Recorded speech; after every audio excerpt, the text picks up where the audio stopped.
So ಕೆಲವು ಜಮೀನಿಗೂ ಕೂಡ ಭೇಟಿಯನ್ನು ಕೊಡ್ತಾ ಇದ್ದಾರೆ.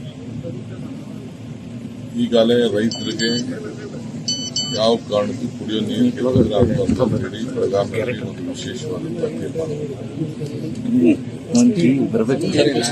ಆಲ್ಮಟ್ಟಿ ಒಂದು ಬಿಟ್ರೆ ಇನ್ನೆಲ್ಲೂ ಕೂಡ ಇನ್ನ ಒಳ್ಳೆ ವಾತಾವರಣ ಬಹಳ ಹೆಚ್ಚಿಗೆ ಆಗ್ತಾ ಇದೆ.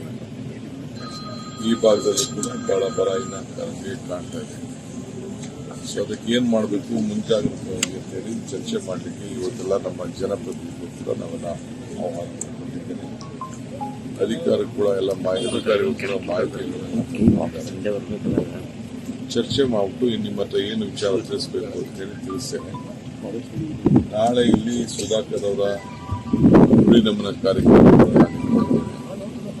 ನಾಳೆ ಕೂಡ ನಾನು ಇವತ್ತು ಈ ಕಾರ್ಯಕ್ರಮ ಖಾಸಗಿ ಶಾಲೆಗಳು ದತ್ತು ತಗೋಬೇಕು ಅಂತ ಹೇಳ್ತಾ ಇದ್ರಲ್ಲ, ಸರ್ಕಾರಿ ಶಾಲೆಗಳನ್ನ ಸರ್ಕಾರ ಮಾಡುವಂತ ಕೆಲಸನ